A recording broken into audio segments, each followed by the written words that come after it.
میں کالج جا رہا تھا تو ہم سٹوڈنٹ تھے، کبھی بس پہ سفر ہوتا، کبھی کوچ پہ بھی ہو جاتا تھا۔ کوچ پہ سفر ہوا، ایک بڑی سی مونچھوں والا ایک بندہ کاٹن پہنے ہوئے اور سر پہ وہ خاص قسم کی پگڑی کا ایک انداز ہوتا ہے، جو پگڑی اس کے بتا رہی ہے کہ خیال کرنا، مجھے ہاتھ مت لگانا، میرے دور رہنا ذرا۔ پگڑی کا انداز ہوتا ہے نا خاص، وہ باندھے ہوئے بیٹھا۔ اب ہم دو سٹوڈنٹ تھے، تو اب میرے مزاج میں چھیڑ چھاڑ شروع سے چھیڑ چھاڑ شروع سے ہے۔ وہ مرشد نے جو انجیکشن لگایا تھا کہ اپنی ذات کو لے کے نہیں چلنا طارق، امت کو لے کے چلنا ہے، انسانیت کو لے کے چلنا ہے، عالم کو لے کے چلنا ہے۔ اپنی اکیلی جنت منوانی ہے تو کریم ہے، مان جائے گا، کریم ہے، میں کریم کہہ رہا ہوں، اپنے بھروسے کی بات نہیں کر رہا کہ میں کچھ ہوں، کریم ہے، مان جائے گا۔ پر یہ محمدی مزاج تو نہ ہوا، محمدی مزاج تو نہ ہوا۔ جو محمدی مزاج ہے وہ اپنے تن من اپنی چاہتوں سے ہٹ کے آگے سے آگے، عالم کے لیے، انسانیت کے لیے۔ جگہ وہی پڑی تھی، سیٹ نمبر جو دیکھا تو دیکھا وہی ہے، اسی کے ساتھ وہ کہے تو بیٹھ اور میں کہوں، وہ کہے تو بیٹھ طارق تو بیٹھ، ہاں اس کے ساتھ تو بیٹھے، مجھے آلے دنال تو بائے، ڈرونا بندہ، لمبا قد، ایسے۔ خیر میں بیٹھ گیا۔ بیٹھنے کے بعد جب گاڑی چل پڑی تو میں نے ایسے ہاتھ آگے بڑھایا، میں نے کہا السلام علیکم۔ اس نے تھوڑا سا ایسے، یعنی ایسے مجھے دیکھا نہیں، ایسے پھر کے نہیں دیکھا، ایسے کر کے علیہ السلام، علیہ السلام، ایسے تھوڑا سا ایسے ہاتھ۔ میں کہا آپ تو ٹھیک ٹھاک ہیں، خیریت سے ہیں، اور تینوں میں بیمار نظر آتا ہوں۔ اس نے جواب ہی بڑا اوکھا دیا مجھے، بڑا مشکل جواب دیا کہ بندہ جواب سنتے ہی لرز جائے۔ نہیں، میں نے کہا آپ کی آنکھوں کی چمک، آپ کے چہرے کی، اور سب سے بہترین چیز جو مجھے لگی، آپ کی مونچھیں لگی ہیں، بڑی زبردست مونچھیں۔ کہ پہلا مولوی ہیں تو کہہ رہے ہیں، ہاں زبردست مونچھیں ہیں، میں نے کہا۔ اور میں نے کہا کاٹن تو اپنے غلامت کا پہنا ہوا ہے، چیئرمین کا نہیں ہے، میں بھی پہنتا ہوں۔ کہنا ہاں، پھر میری طرف ایسے دیکھا، میں نے کہا غلامت کا ہے، چیئرمین کا نہیں ہے۔ غلامت کی بہت اچھی کوالٹی ہے، اور دھونے والا بھی کمال ہے۔ کلف کے اندر اس نے جو کلف لگایا ہے، اس کے اندر پیڑیاں نہیں ہیں، اس کی جو کلف کی بالکل فریش استری ہے، بہترین ہے، باذوق لگتے ہیں۔ ویسے آپ باذوق لگتے ہیں، ہماری دوستی لگتے ہیں۔ میں نے کہا میرے مرشد ہیں، انہوں نے ایک تحفہ دیا ہے، کہیں تو آپ کو دے دوں؟ کہہ رہے ہاں، اسی پیرانوں منع ڈالے ہیں، ہم بھی پیروں کو ماننے والے ہیں۔ میں نے کہا مرشد نے ایک تحفہ دیا ہے، میں نے ایک وظیفہ تھا، چھوٹا سا ایک لفظ تھا، اس کا فائدہ بتایا، بتاتا رہا۔ کوئی میں نے 10-12 منٹ کی گیم کی ہوگی، یہ 10-12 منٹ کی گیم ہے، 10-12 منٹ۔ 10-12 منٹ کے بعد اس کا اندر ابلا کھلا، اور وہ سارا میری طرف ہو کے بیٹھ، اور ساتھ والا میرا کلاس والو دیکھ رہا، طارق نے 1 منٹ میں گیم کہاں سے کہاں پہنچا دی، 1 منٹ میں سارا مجھے دیکھ رہا، اور میری طرف ہو کے بیٹھا۔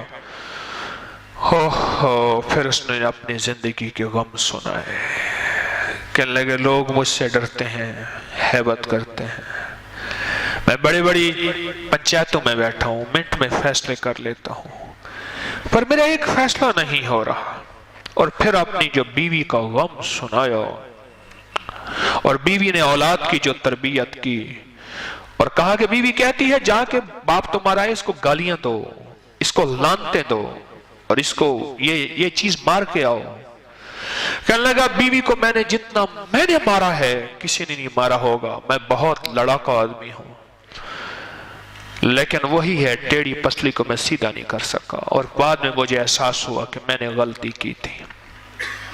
آج بیوی میرے خلاف ہے، اولاد میرے خلاف ہے، اور سب سے پہلے میں نے یہ لفظ اس سے سنا تھا کیونکہ بیوی کی یونین بن گئی ہے۔ میں نے کہا یونین سے مراد؟ کہہ رہے جب اکیلی ہوتی ہے ہاتھ آ جاتی ہے، ہاتھ آ جاتی ہے، اور آپ بھی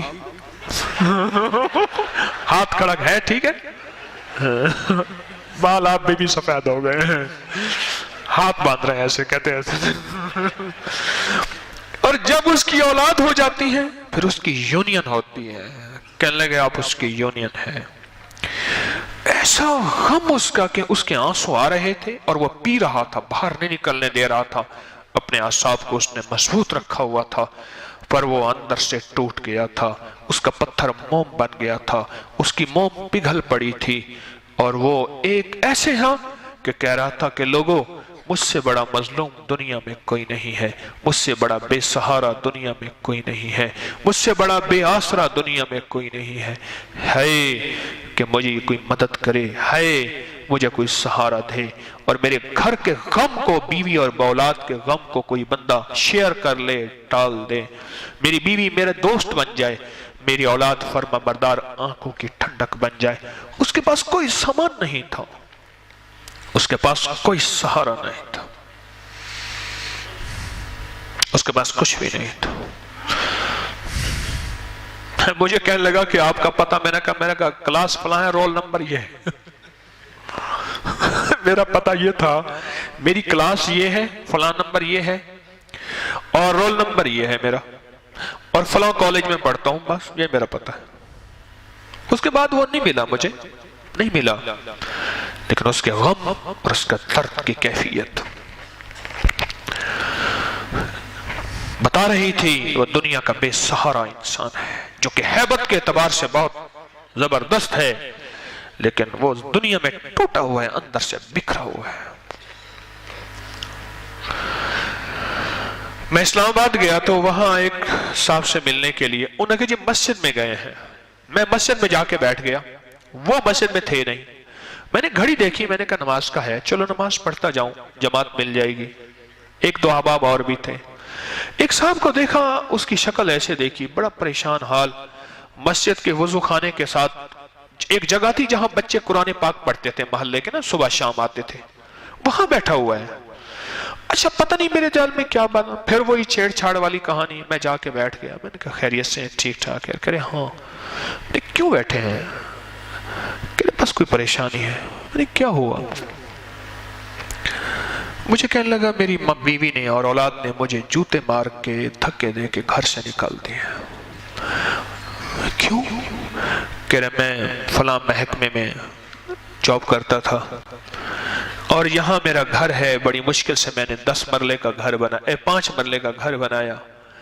اب وہ کہتے ہیں اس گھر کو بیچ ہمیں بزنس کرا، اور میں پہلے اپنی ساری جمع پوچھی اپنی اولاد کو، بیوی کو دے چکا ہوں، اور وہ ختم۔ اب آخری رہس ہے کہ یہ سہارا باقی ہے، یا میری پینشن آتی ہے اور میں ان پہ خرچ کرتا ہوں۔ اب مجھے مارا ہے انہوں نے، اور مار کے مجھے دھکے دے کے نکال دیا ہے کہ اس گھر کو ہمارے نام کر، بیچ، اور اس گھر کو ہم کھائیں بزنس کے نام۔ میں کیا کروں؟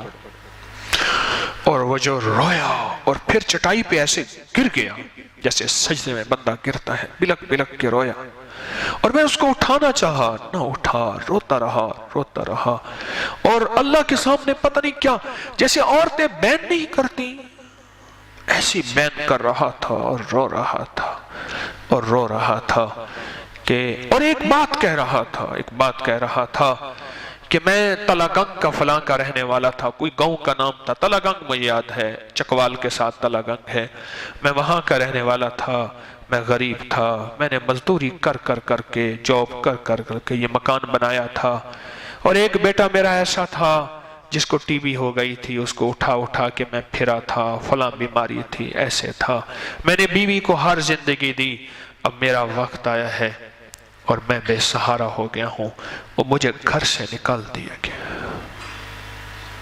میں نے اس کا کوئی مسئلہ ہی نہیں ہے، آپ کو گھر سے خود بلا کے لے جائیں گے۔ میں نے جب ایسے کہا نا، مجھے ایسے دیکھا، کہہ رہے کیا مطلب؟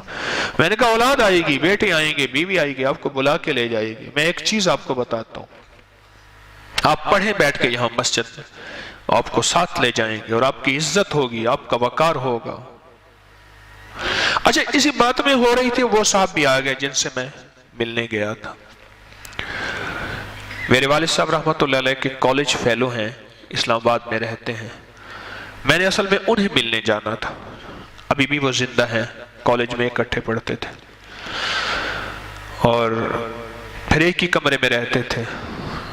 باتیں بتاتے ہیں والد صاحب کی، تو میں نے اصل میں انہیں اکٹھا جا کے انہیں ہم نے ملنا تھا، تو وہ بھی آ گیا، مجھے کہنے لگا آئے چلیں، میں کہ ٹھہرو، ایک بابے سے ملنے جا رہے ہیں، پہلے اس بابے کی کہانی ٹھیک کر لیں۔